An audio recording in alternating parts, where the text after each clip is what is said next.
Welcome back to another episode of Breaking Boundaries, the world's premier podcast for international students, or at least in the top 800. I'm John Clark with the TOEFL program, and I'm joined here today by Nick Jurney with Colorado State University. Nick, thank you for coming on the podcast. Yeah, you bet. Thanks for having me, John. Of course. Now, Nick, I was looking at some data before our conversation, and I saw that there are nearly 10,000 international students in the state of Colorado. So Colorado has an enormous amount of folks from overseas. I noted, too, that about a quarter of these students in the state of Colorado are from India. So the best way I can describe Colorado State is that it's nestled in the shadow of the Rocky Mountains, which are kind of America's Himalayas. Is that a fair geographic claim? Yeah, I think that's completely fair, and that's definitely one of our draws. Colorado, sometimes for international students, it can be hard to know geographically, what is that square state in the middle of the country? And Colorado is definitely kind of a destination state because we do have the Rocky Mountains. Our campus is an hour away from some of the most beautiful scenery that you can see, certainly in the United States, and I would posit even in the world. Just phenomenal views, great hikes, skiing, biking, wildlife, some really fun things to do in the region. And I can vouch for this. I grew up in Oklahoma, which is even more square and even more in the middle of the country. And we would go to Colorado every summer for family vacations. And the common sentiment among Coloradans was, oh gosh, here come the Texans and the Californians. So it's fair to say that folks in areas of the U.S. which may be more popular and famous are also descending on Colorado. Is that fair to say? Definitely, yeah. We do see some peak tourist seasons around ski time. So it's ski season right now, and we see a lot of folks coming in from out of state. The summers here are beautiful. Really, really pleasant weather, and again, a lot of outdoor activities. Whether you're into again like biking, hiking, all of that. It's a really, really pleasant place year round. We like to boast that we get all four seasons, which is true. We get a really nice summer. We get springtime with wildflowers blooming. We get a really nice fall. The leaves change. It's really beautiful. And then the winter, you get to experience that famous Colorado snow. So it's a great place to be.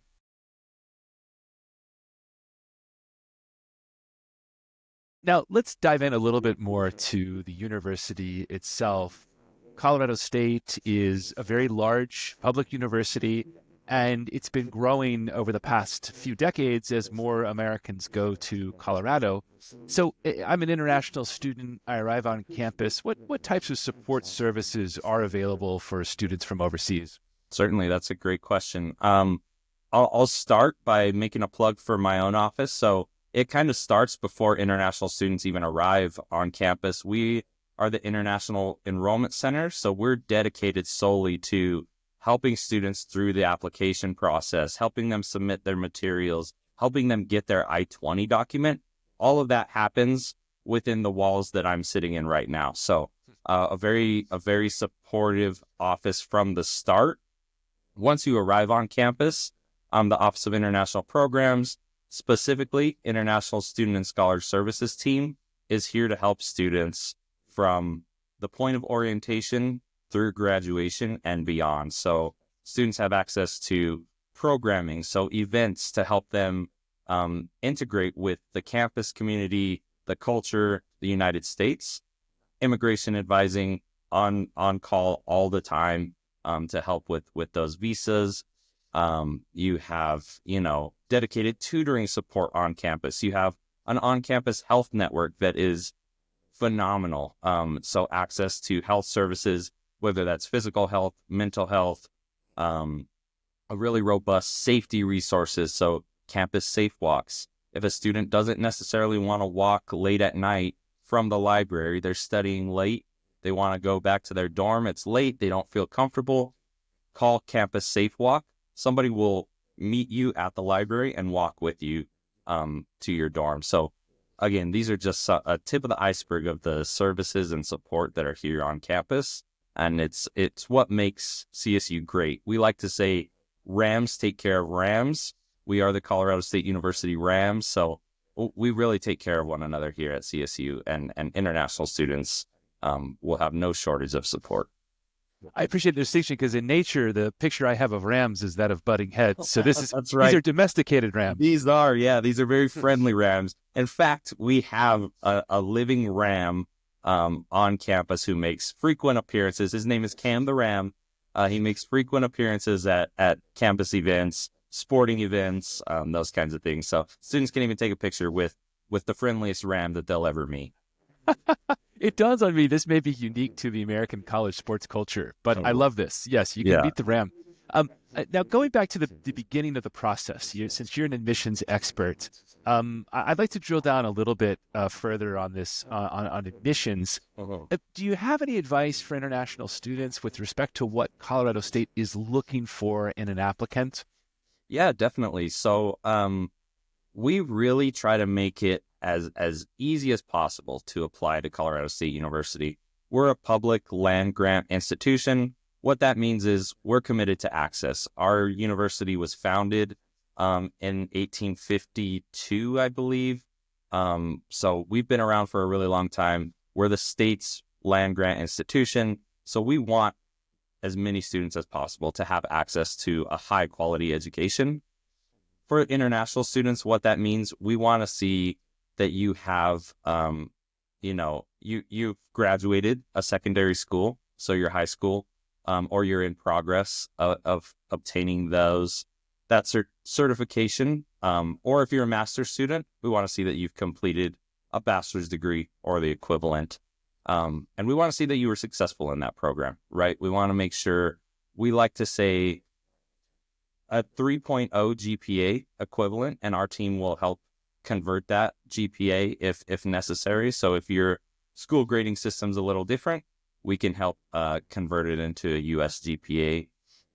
But we typically look for a 3.0. We want to see that you have extracurricular activities that can help with your scholarshiping, those kinds of things. And then the biggest advice that our admissions team likes to say is you're going to submit a personal statement. We want to learn more about you with that personal statement. We don't want it to just be a generic, a chat GPT, an AI generated personal statement. We want to know about you, because ultimately when you come here, we're going to meet you and we're going to greet you. And so we want to know a little bit more about you, what your journey's been like, and how you kind of intend to fit here at Colorado State University. So yeah, that's probably the biggest advice I would give.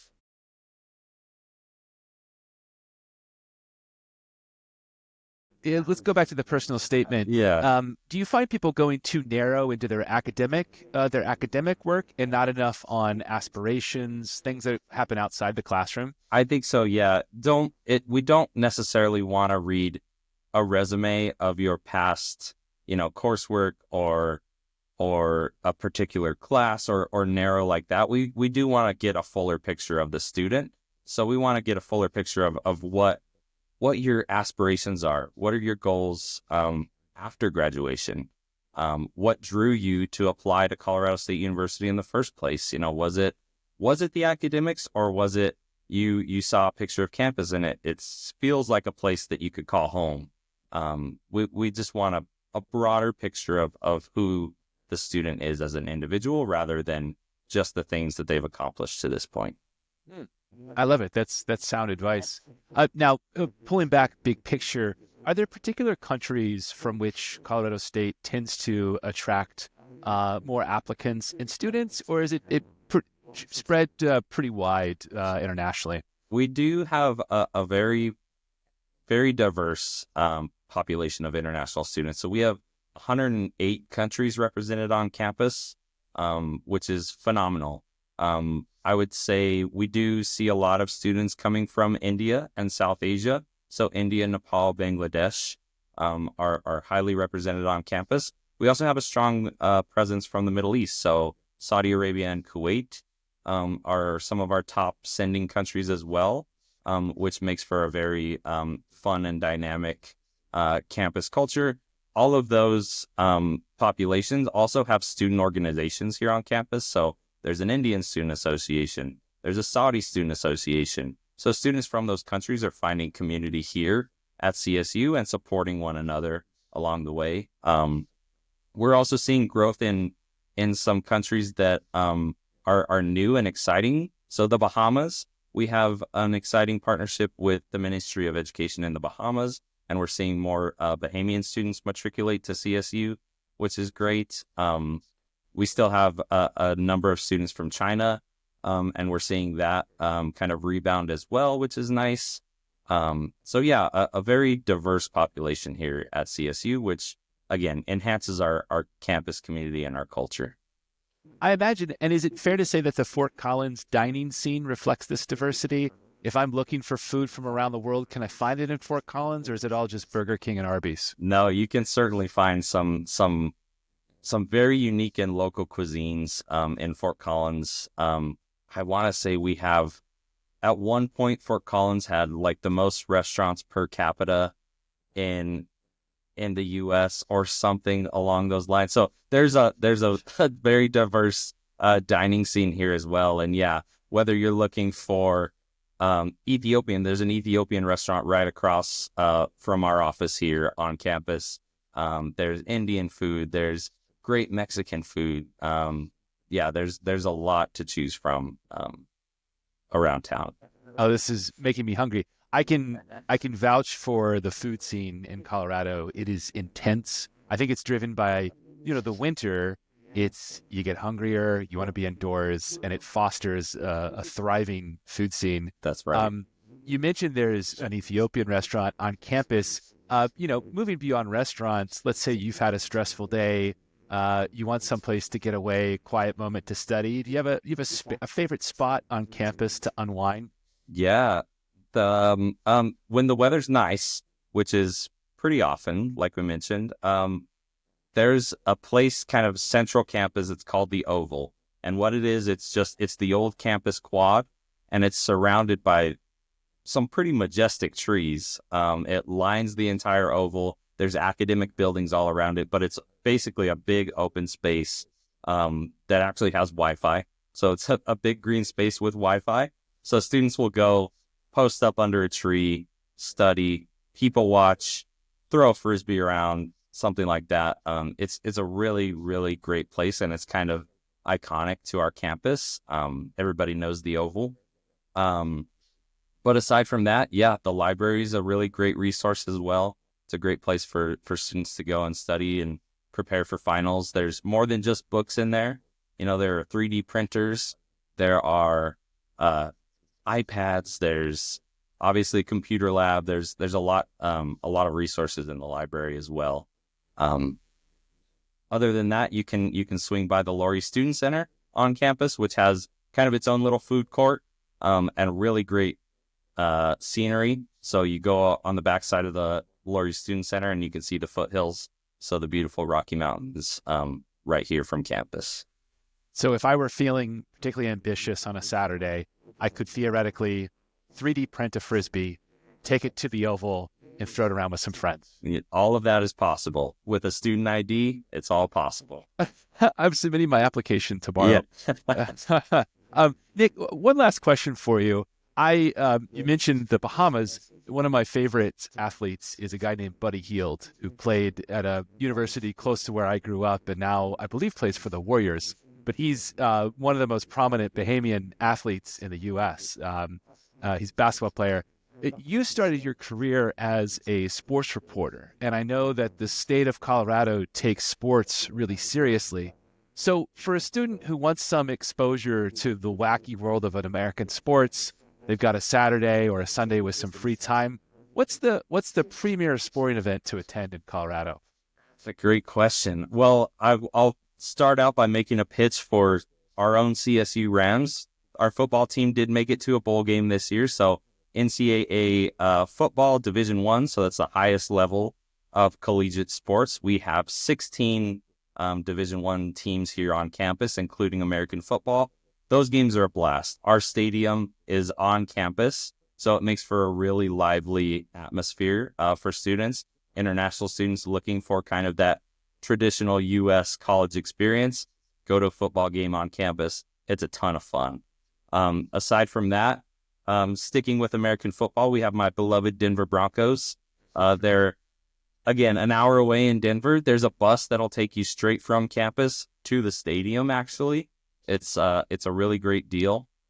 And then if you want to check out basketball, we have the greatest basketball player on the planet, Nikola Jokic, is here from Serbia. We have some Serbian students here, actually one on our basketball team as well, a student from Serbia. So go check out Nikola Jokic and the Nuggets, or baseball in the summer is really great. A great day at the ballpark if you're into baseball. But yeah, a lot to do on the sporting front, like you mentioned. I agree that the American football experience, and for most students abroad, football refers to, I would say, a more graceful sport where Yeah. feet are prominently involved. Yeah. But the American football college experience it's really difficult to express in words. It is the quintessential slice of Americana. So I will happily endorse that. Well, Nick, Jurney, thank you so much for your time. I hope more students explore the wonders of Colorado State. It's a great institution and a wonderful place to live. And we very much appreciate you taking your time today. Thanks, John. Yeah, I appreciate it.